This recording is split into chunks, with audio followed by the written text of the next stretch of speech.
I'm ready. Okay, hey guys, welcome back to the channel and another episode from Steamy Vegan Kitchen. It's Brad and Janelle. Today, I don't know why I thought that was funny, but today we're going to be talking about 5 tips for how you can make an adjustment to your diet. Maybe you're looking to be more plant-based or gluten-free, like what we specialize in, or maybe you're just looking to make just a few changes to your diet. Maybe you're not feeling the best and you want to make some adjustments and maybe some things that maybe you've learned that you're allergic to, or maybe some things that are keto or whatever it might be. These are going to be 5 basic, simple tips just to get the ball rolling in those initial stages of making diet change happen. Yes, which can seem so scary. You know, sometimes you really want to make some sort of big drastic changes to your diet, and it all seems so overwhelming and scary, but it's really easier than you think it is. Yeah, it really is, and we are here. We are here for you, and Yes. we're here to make this easy. We've gone through the treachery of diet change and months upon boy, months. Oh boy, have we ever. Yes, 7 years ago we went gluten-free and went through months upon months of experimenting and taking different allergy tests and doing all kinds of stuff to figure out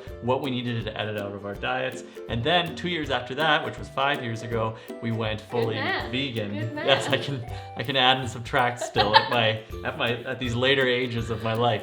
And so, yeah, we feel like we've been there and we've done it, and that we've come up with 5 things just to get you started. And we're gonna have multiple videos after this in a series that are gonna help kind of continue that flow and help you through these initial steps, because you're probably watching this video because you wanna make some changes. So let's start off with tip number 1, Janelle. What's tip number 1?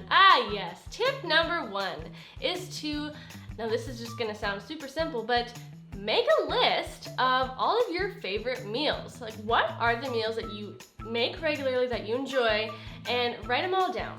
It's very easy. Or right? you could also write them into a song called "These Are a Few of My Favorite Meals." These are a few of my favorite things. Yes. Yes.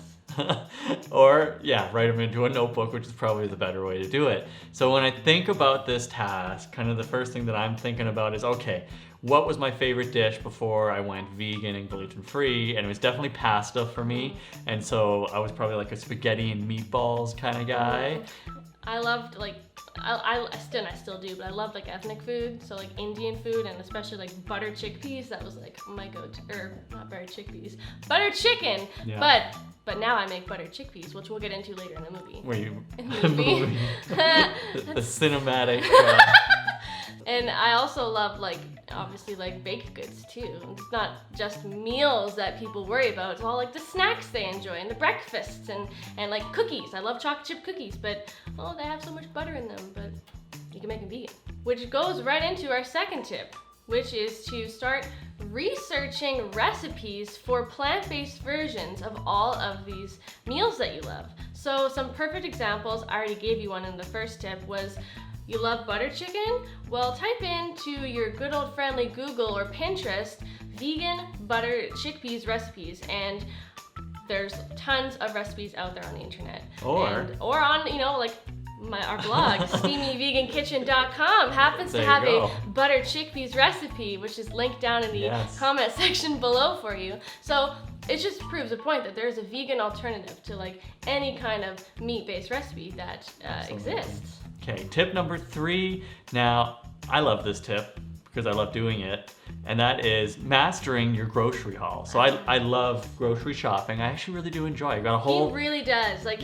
He's like a shopper, and he just beelines it for his favorite aisles, and he knows where everything is. Yeah, but the key to this tip is before you even hit the grocery store, we all put together grocery lists and everything. This one ties perfectly into that tip number 2 we just talked about. So, and tip number 1 for that matter. So you've got your favorite meals, you've figured out a bunch of different recipes that you want to try for, say, your new plant-based diet that you're pursuing, and you're about to hit the grocery store. So you've written down all those odds, those bips and bobs of a recipe, right? Like nutritional yeast, or maybe it's a certain spice or something that you don't usually have in your kitchen, but you've written those down and you've put together a clear list of some of the meals that you're going to be making, that you'd like to make, and you're hitting that grocery store with a plan. Hopefully, you are prepared. Yeah, and hopefully prepared with a full stomach, because I don't know about you, but I can't I can't shop on an empty stomach. Oh, because then we'll just buy the whole store. Yeah. And then eat half of it in the car on the way home. Tip number 4, and I hope you're liking these, and if you are liking these so far, make sure you hit that like button because it helps us out big time. Big time. But tip number 4 is Research the best kinds of restaurants that complement a plant-based diet, and and gluten-free if that's you. For us, we are very blessed to be in a region that has such a vast variety of like ethnic cuisines. Some of our favorites are that are very plant-based friendly are like Indian food, Thai food. So we do frequently enjoy, if we don't feel like cooking, getting some takeout or going to a restaurant that offers so many plant-based options. Yeah. And I think the other part to this tip, which is really important, the biggest area that people slip up on diet is when they go out, right? When they go out with friends and knowing the right places to go to. And friends say, hey, where do you want to go? And, to have a bunch of those restaurants already in your back pocket that you've researched and knowing the meals that they offer in those restaurants that are good for your diet is phenomenal. And it just it makes it easy for you so that you're not just stuck with having a side salad. Yeah. Because that has happened. Like what would happen to us at, say, Denny's, for example. There's nothing on the menu that we can really eat if we're vegan and gluten-free. It's pretty tough and a pretty bad meal usually. It'd be a pretty miserable meal if we tried to get something Absolutely. vegan there.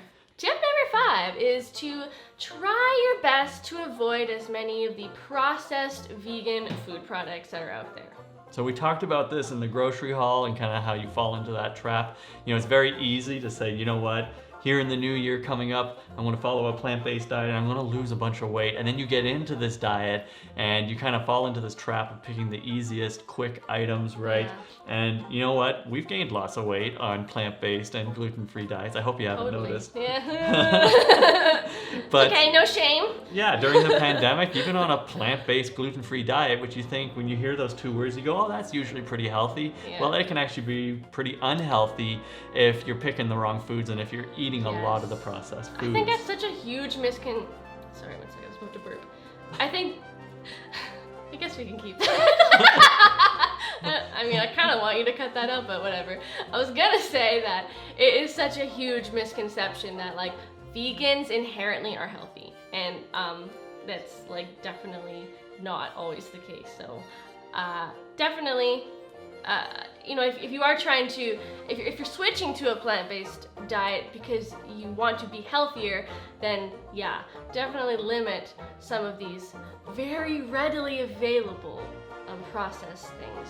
Totally. Yeah. So that wraps us up for these 5 tips here today. I hope you guys enjoyed them, and if you did, make sure to leave a comment down below with what tip was your favorite tip of all. Yes. And we do actually have a whole series of videos that are just like this one, where we're just talking about, obviously you can tell we're very passionate, we're not scripted or anything here. We're just saying, talking about what we've kind of gone through as we've pursued these diets, because we know how tough it can be for people who are beginners.